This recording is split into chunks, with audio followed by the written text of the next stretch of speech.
दोस्तों नमस्कार। Daily read book में आपका स्वागत है। इस वीडियो में हम एंशिएंट हिस्ट्री के तीसरे टाइप के प्रश्नों का अध्ययन करेंगे।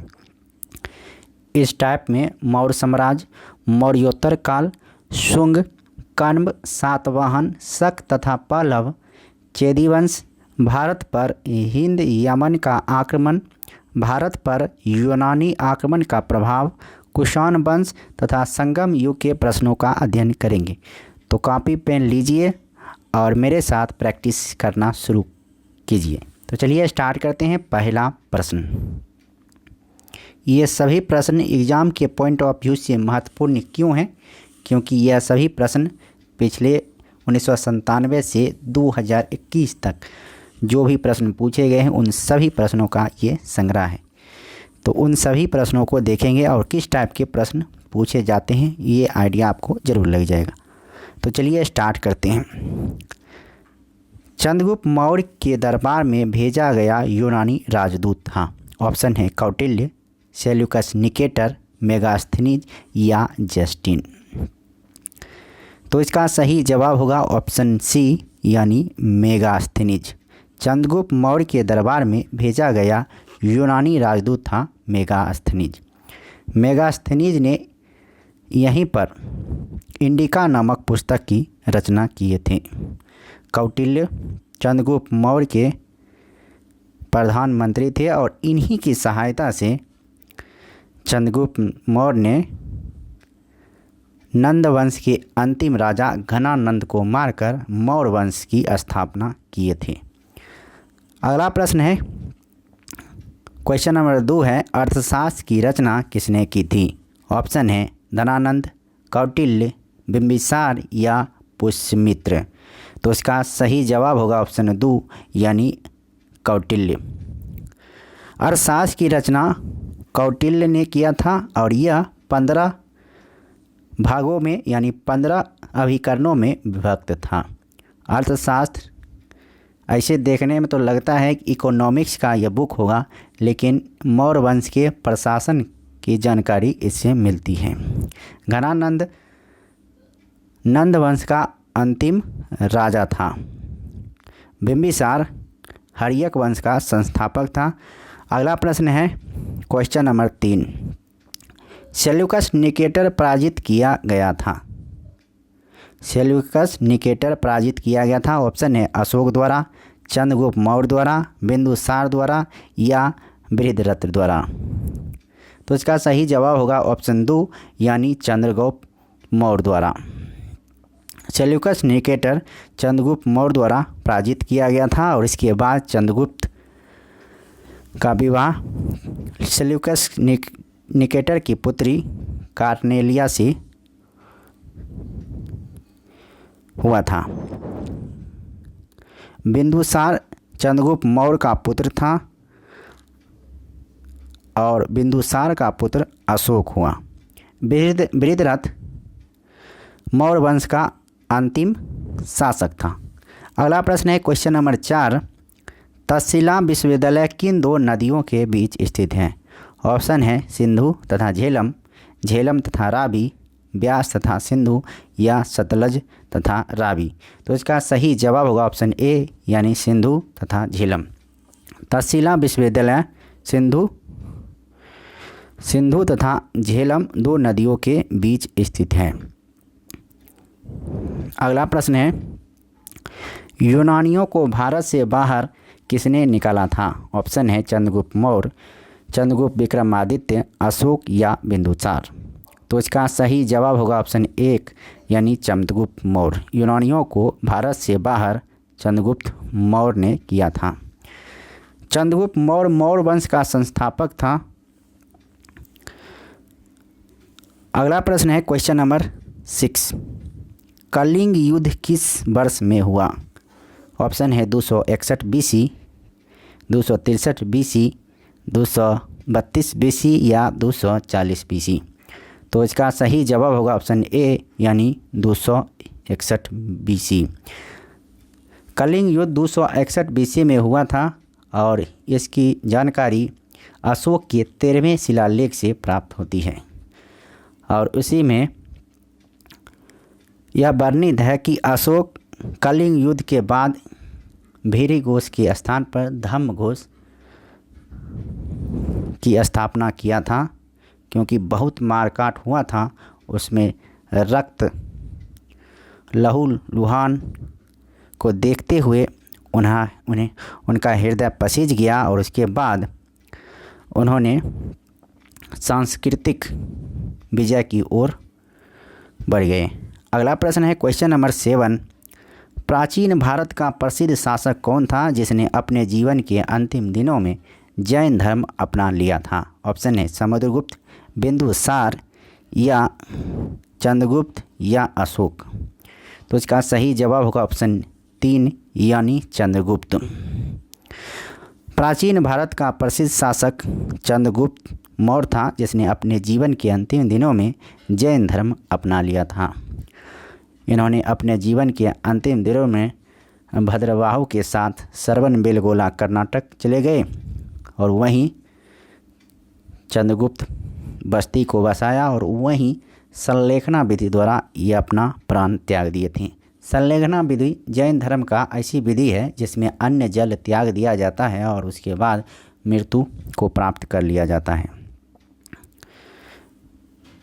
समुद्रगुप्त को भारत का नेपोलियन कहा जाता है और बिंदुसार चंद्रगुप्त मौर्य का पुत्र था और बिंदुसार का पुत्र अशोक हुआ जो मौर्य वंश का सबसे महान शासक हुआ। अगला प्रश्न है क्वेश्चन नंबर 8। शिलालेखों में किस राजा को देवानाम प्रिय प्रियदर्शी कहा गया है? ऑप्शन है अशोक, हर्ष, बिंदुसार या चंद्रगुप्त मौर्य। इसका सही जवाब होगा ऑप्शन ए यानी अशोक। शिलालेखों में अशोक को देवानाम पिया या पियदर्शी जिसे देवताओं का प्रिय कहा गया है। अगला प्रश्न है क्वेश्चन नंबर 9। मौर्य वंश के बाद निम्नलिखित में से किसने मगध पर शासन किया? ऑप्शन है हर्यक वंश, शिशुनाग वंश, शुंग वंश या नंद वंश। तो इसका सही जवाब होगा ऑप्शन 3 यानी शुंग वंश। इसको याद रखने के लिए आप याद रखिए हसीन माशुक सचीवा, हसीन माशुक सचेवा, और ये याद रहेगा तो आपको आराम से याद हो जाएगा सारे वंश। ह से हुआ हर्यक वंश, स से हुआ शिशुनाग वंश, न से हुआ नंद वंश, म से हुआ मौर्य वंश, सौ से हुआ शुंग वंश, क से हुआ कण्व वंश, फिर स से हुआ सातवाहन, चेदी और वाकाटक वंश। इसलिए ये ट्रिक हमेशा आप याद रखिएगा, हसीन माशुक सचेवा। अगला प्रश्न है क्वेश्चन नंबर 10। चरक किसके दरबार में प्रसिद्ध चिकित्सक था? ऑप्शन है हर्ष, चंद्रगुप्त मौर्य, अशोक या कनिष्क। तो इसका सही जवाब होगा ऑप्शन 3 यानी अशोक। चरक अशोक के दरबार में प्रसिद्ध चिकित्सक था। अगला प्रश्न है क्वेश्चन नंबर 11। निम्नलिखित में से पहली बार किसने बिहार के बोध गया में महाबोधि मंदिर का निर्माण करवाया था? ऑप्शन है चंद्रगुप्त मौर्य, अशोक, कनिष्क या हर्षवर्धन। तो इसका सही जवाब होगा ऑप्शन 2 यानी अशोक। अशोक पहली बार बिहार के बोध गया में महाबोधि मंदिर का निर्माण करवाया था। निम्नलिखित में से किसने सांची के स्तूप का निर्माण करवाया था? ऑप्शन है अशोक, गौतम बुद्ध, चोल या पल्लव। तो इसका सही जवाब होगा ऑप्शन 1 यानी अशोक। अशोक सांची के स्तूप का निर्माण करवाया था। अगला प्रश्न है निम्नलिखित में से वह महानतम कुषाण नेता कौन था जो बौद्ध बन गया था? ऑप्शन है कुजाला, बीमा, कनिष्क या कडफिसेस। तो इसका सही जवाब होगा ऑप्शन 3 यानी कनिष्क। कनिष्क वह महानतम कुषाण नेता था या कुषाण शासक था जो बौद्ध बन गया था। कनिष्क के समय में ही कुंडलवन कश्मीर में चतुर्थ बौद्ध संगति हुआ था और उस समय चतुर्थ बौद्ध संगति के अध्यक्ष हुए थे वसुमित्र। अगला प्रश्न है क्वेश्चन नंबर 14। चंद्रगुप्त मौर्य के दरबार में पश्चिम एशिया के यूनानी राजा सेल्यूकस निकेटर द्वारा भेजा गया राजदूत कौन था? ऑप्शन है हुएनसांग, फाहियान, मेगास्थनीज या अल बरूनी। तो इसका सही जवाब होगा ऑप्शन 3 यानी मेगास्थनीज। चंद्रगुप्त मौर्य के दरबार में पश्चिम एशिया के यूनानी राजा सेल्यूकस निकेटर द्वारा भेजा गया राजदूत था मेगास्थनीज। अब है क्वेश्चन नंबर 15। कनिष्क किस वर्ष में राज्य सिंहासन पर आरूढ़ हुआ? ऑप्शन है 108 ईस्वी, 78 ईस्वी, 58 ईस्वी या 128 ईस्वी। तो इसका सही जवाब होगा ऑप्शन 2 यानी 78 ईस्वी। अगला प्रश्न है निम्नलिखित में से किसने और कब पहली बार अशोक के शिलालेखों का अर्थ स्पष्ट किया था? ऑप्शन है 1787 John Tower, 1885 Charles Metcalfe, 1837 James Prinsep या 1810 हैरी स्मिथ। तो इसका सही जवाब होगा ऑप्शन 3 यानी 1837 जेम्स प्रिंसिप। 1837 में जेम्स प्रिंसप के द्वारा पहली बार अशोक के शिलालेखों का अर्थ स्पष्ट किया गया था। लेकिन अशोक के शिलालेख की खोज सर्वप्रथम कब किया गया था? 1750 ईस्वी में पैंथलर के द्वारा खोज किया गया था। अगला प्रश्न है क्वेश्चन नंबर संगम काल में रोमन व्यापार का केंद्र बताइए। ऑप्शन है मदुरई, अरिकमेदु, पुम्पुहर, मुशिरी। तो इसका सही जवाब होगा ऑप्शन 4 यानी मुशिरी। संगम काल में रोमन व्यापार का केंद्र था मुशिरी। क्वेश्चन नंबर 18 है कुषाण काल में भारतीय और ग्रीक शैली के मिश्रण से विकसित कला शैली को किस नाम से जाना जाता है? ऑप्शन है कुषाण कला, फारसी कला, गंधार कला या मुगल कला। तो इसका सही जवाब होगा ऑप्शन 3 यानी गंधार कला। अगला प्रश्न है क्वेश्चन नंबर 19। राजा खारवेल किसके चेदी वंश के महानतम शासक थे? ऑप्शन है चोल मंडलम, कलिंग, कन्नौज या पुरुषपुर। तो इसका सही जवाब होगा ऑप्शन 2 यानी कलिंग। राजा खारवेल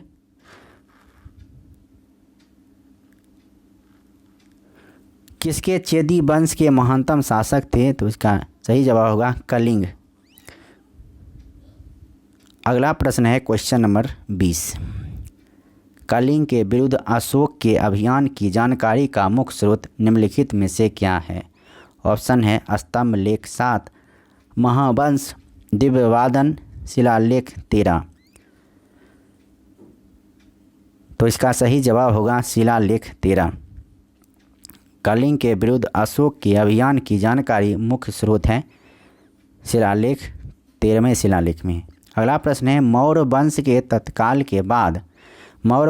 तत्काल बाद किस वंश ने आकर मगध राज्य पर शासन किया? ऑप्शन है सातवाहन, शुंग, नंद या कण्व। क्वेश्चन रिपीट हुआ है, इसका सही जवाब होगा ऑप्शन 2 यानी शुंग वंश।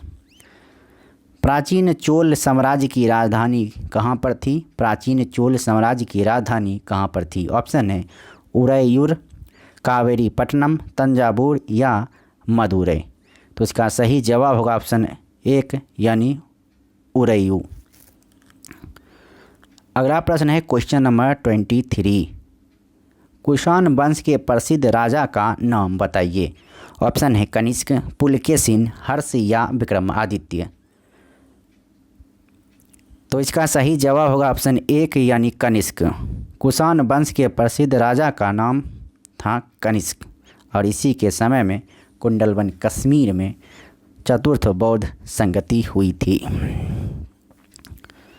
अब अगला प्रश्न है क्वेश्चन नंबर 24। अशोक ने समूचे भारत और सीलोन में बौद्ध धर्म का प्रसार किस प्रकार किया? ऑप्शन है त्रिरत्नों की शिक्षा देकर, धर्म महामात्रों को भेजकर, युद्ध करके या बौद्ध भिक्षु बनकर। तो इसका सही जवाब होगा ऑप्शन 2 यानी धर्म महामात्रों को भेजकर। अगला प्रश्न है किस शिला राजादेश में अशोक ने कलिंग युद्ध के हताहतों का उल्लेख किया है और युद्ध त्याग की घोषणा की। ऑप्शन है मास्की राजादेश, शिला राजादेश 13, शिला राजादेश 11, शिला राजादेश 10। तो इसका सही जवाब होगा ऑप्शन 2 यानी 13वें शिलालेख। अगला प्रश्न है बिंदुसार के शासन के दौरान अशांति कहाँ थी। ऑप्शन है उज्जैनी, पुष्कलावती, तक्षशिला या राजगिरी। तो इसका सही जवाब होगा ऑप्शन 3 यानी तक्षशिला में। बिंदुसार के शासनकाल के दौरान तक्षशिला में अशांति का माहौल हुआ था। तो इसको शांत करने के लिए बिंदुसार ने अशोक और सुसीम को भेजा। पहले सुसीम को भेजा, जब सुसीम असफल हो गया विद्रोह को दबाने के लिए, तब अशोक गया और वह सफल रहा। अगला प्रश्न है क्वेश्चन नंबर 27। मौर्य दरबार में गिरीश के राजदूत का क्या नाम था। ऑप्शन है सिकंदर, मेगास्थनीज, प्लेटो या अरस्तु। तो इसका सही जवाब होगा ऑप्शन 2 यानी मेगास्थनीज। मौर्य दरबार में ग्रीक के राजदूत था मेगास्थनीज। यह सेल्यूकस निकेटर का राजदूत था। अगला प्रश्न है अर्थशास्त्र के लेखक किसके समकालीन थे। ऑप्शन है अशोक, चंद्रगुप्त मौर्य, समुद्रगुप्त, चंद्रगुप्त विक्रमादित्य। तो इसका सही जवाब होगा ऑप्शन 2 यानी चंद्रगुप्त मौर्य। सातवाहन का सबसे बड़ा शासक कौन था। ऑप्शन है सतकर्णी प्रथम, गौतमी पुत्र सतकर्णी, सिमुक या हाल। इसका सही जवाब होगा ऑप्शन 2 यानी गौतमी पुत्र सतकर्णी। अगला प्रश्न है चंद्रगुप्त मौर्य ने अपने अंतिम दिन कहाँ व्यतीत किए थे। ऑप्शन है पाटलिपुत्र, थानेश्वर, कांची या श्रवणबेलगोला। इसका सही जवाब होगा ऑप्शन 4 यानी श्रवणबेलगोला। अगला प्रश्न है किस भारतीय शासक ने कलिंग का युद्ध लड़ा। ऑप्शन है समुद्रगुप्त, चंद्रगुप्त, शिवाजी या अशोक। इसका सही जवाब होगा ऑप्शन 4 यानी अशोक। अशोक ने कलिंग युद्ध लड़ा था और इसकी जानकारी अशोक के 13वें शिलालेख में है और इसी के बाद अशोक ने युद्ध करना बंद कर दिया था। अगला प्रश्न है निम्नलिखित में से कौन शासक कुषाण वंश से था। ऑप्शन है विक्रमादित्य, दंतिदुर्ग, कटफिसेस प्रथम या पुष्यमित्र। तो इसका सही जवाब होगा ऑप्शन 3 यानी कटफिसेस प्रथम। अगला प्रश्न है सातवाहन साम्राज्य के संस्थापक कौन थे। ऑप्शन है कान्हा, सिमुक, हाल या गौतमी पुत्र। तो इसका सही जवाब होगा ऑप्शन 2 यानी सिमुक। सातवाहन साम्राज्य के संस्थापक कौन थे। सिमुक थे। अगला प्रश्न है गांधार कला किन दो कलाओं का संयोजन है। ऑप्शन है हिंद रोमन, हिंद यूनानी, हिंद इस्लामिक या हिंद चीनी। तो इसका सही जवाब होगा ऑप्शन 2 यानी हिंद यूनानी। अगला प्रश्न है संगम साहित्य के संरक्षक कौन थे।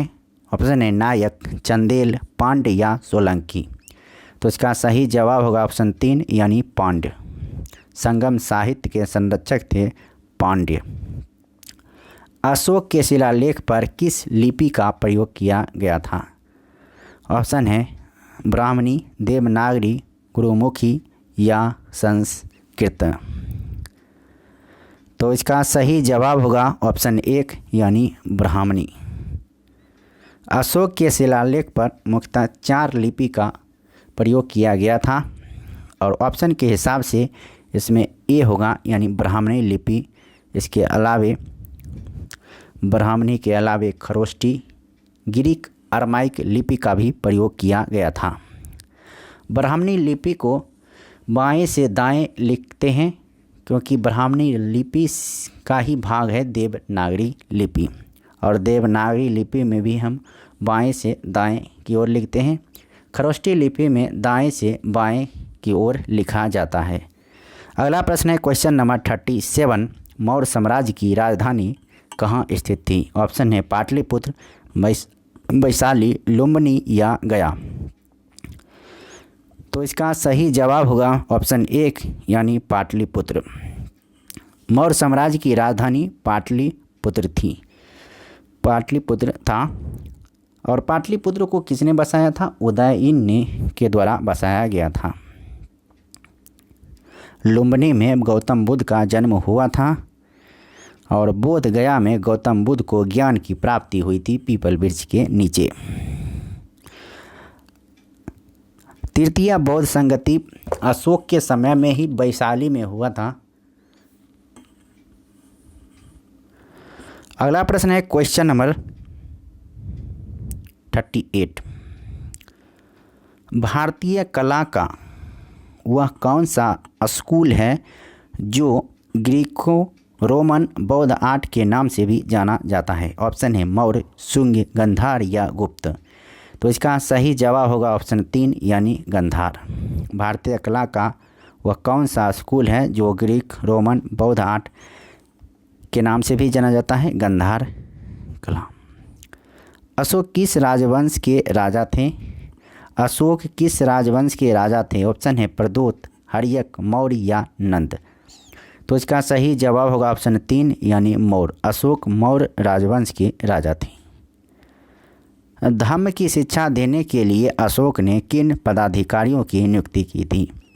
ऑप्शन है धम्म गुरु, धम्म योगी, धम्म आचार्य या धम्म महामात्र। तो इसका सही जवाब होगा ऑप्शन 4 यानी धम्म महामात्र। अगला प्रश्न है क्वेश्चन नंबर 41।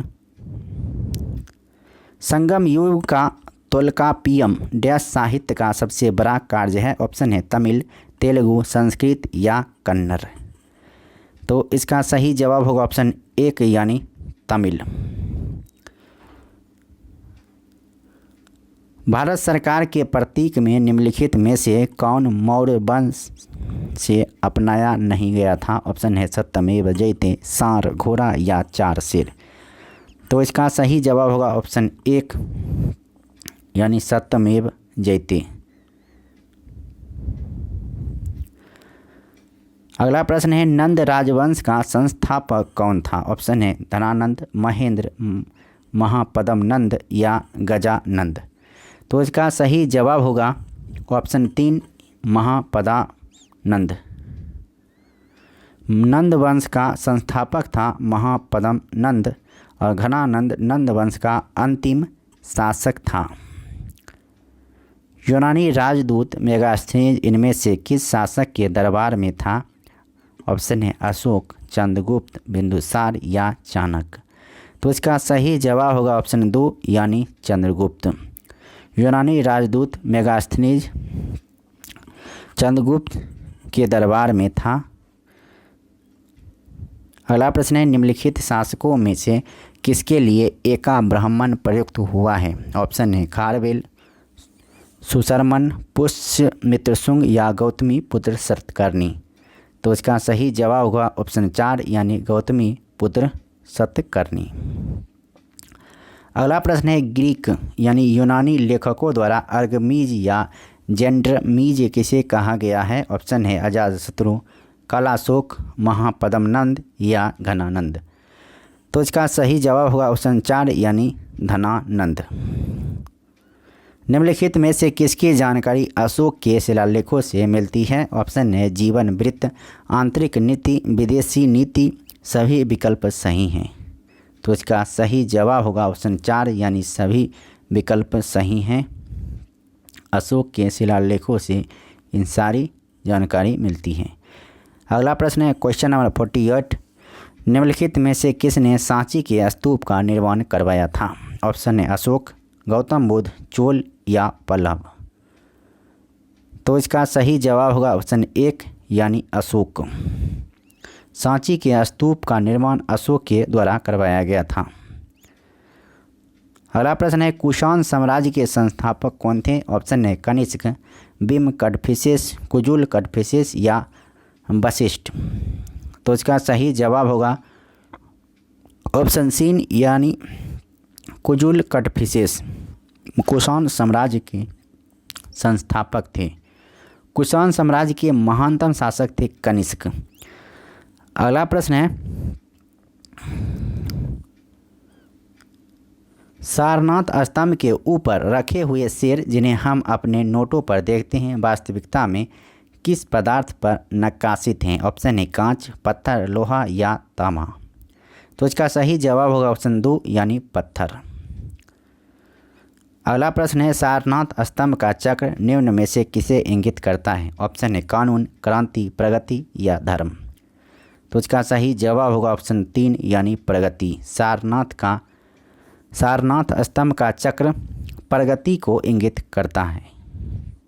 अगला प्रश्न है निम्न में से कौन सा तत्व धम्म में वर्णित नहीं था? ऑप्शन है माता पिता का आज्ञा पालन, दान पुण्य, भातृभाव, संघ के प्रति आस्था। तो इसका सही जवाब होगा ऑप्शन 4 यानी संघ के प्रति आस्था। धम्मेक स्तूप निम्नलिखित में से किस स्थान पर स्थित है? ऑप्शन है बोधगया, सारनाथ, सांची या कौशाम्बी।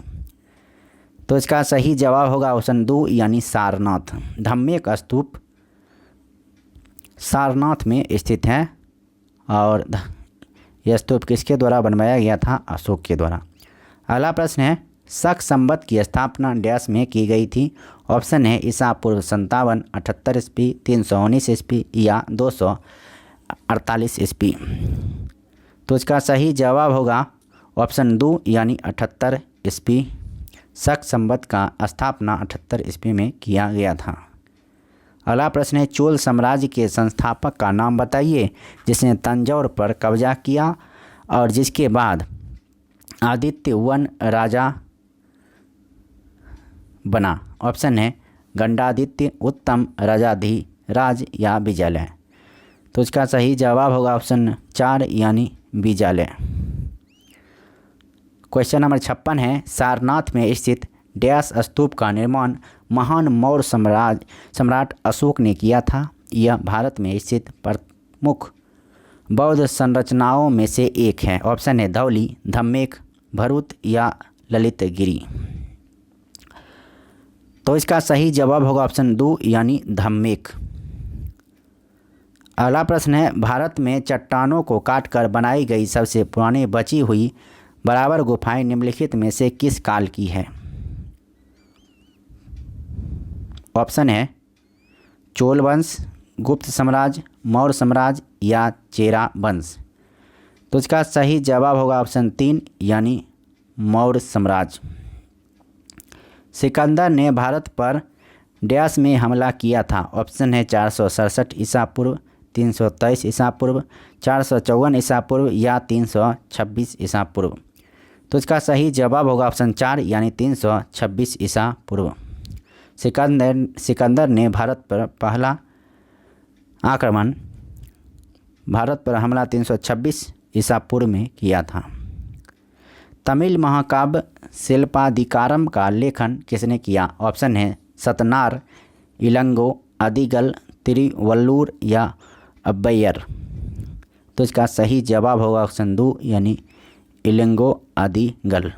अगला प्रश्न है निम्नलिखित में से किसे देवानामप्रिय के नाम से जाना जाता है? ऑप्शन है कनिष्क, अमोघवर्ष, अशोक या खारवेल। तो इसका सही जवाब होगा ऑप्शन 3 यानी अशोक।